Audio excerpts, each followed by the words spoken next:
Pag-itawa sa sarili, pag-ibig sa kapwa.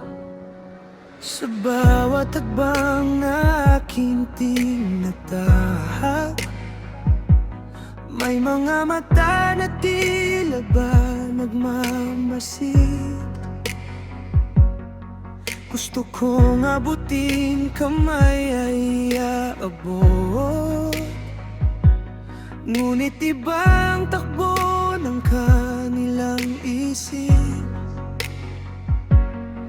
Hindi ko maunawaan, hindi ko maabot ang landas na kanilang pinipiling tahakin. Kaya sa mata na lang ako'y sumusubaybay, umaasang gabay ko'y kanilang mararamdaman. Iba-ibang pananaw, iba-ibang landas, hindi lahat ng tulong ay agad natatanggapin.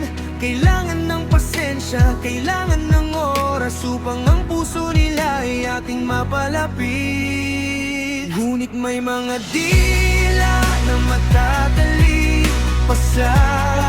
patalim, mga mata na humuhusga, walang habas na tumitingin. Dahil sa inggit, kwento'y binubuo nang walang basihan. Sinasaktan ang damdamin, walang awang pinapahirapan. Payo ko sa inyo, maawa muna sa sarili bago ang mata at dila ay gamitin sa iba.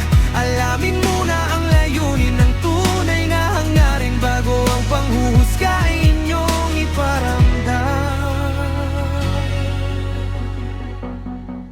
Ano ba ang layunin natin sa mundong ito?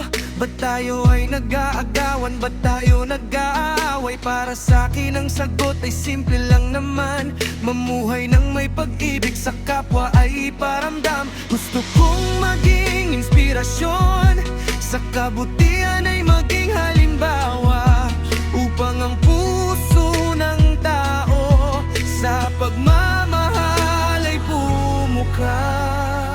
Huwag nating hayaang ang inggit ang maghari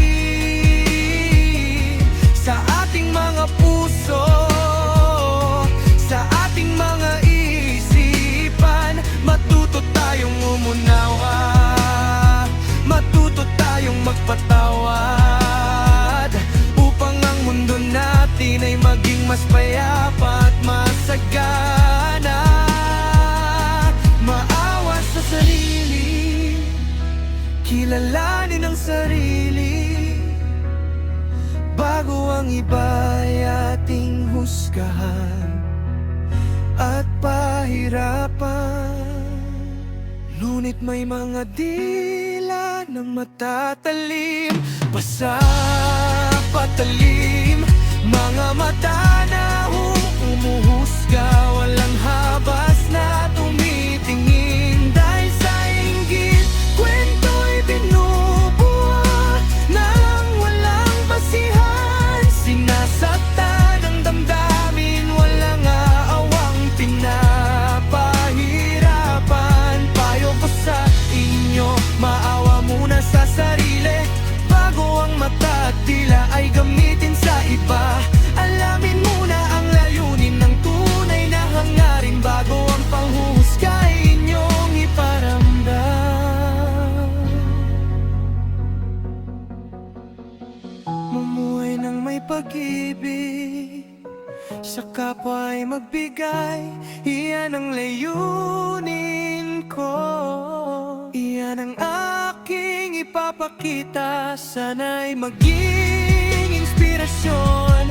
Sa inyo ay mabahagi ang kabutihan ng puso na walang hinihintay na kapalit.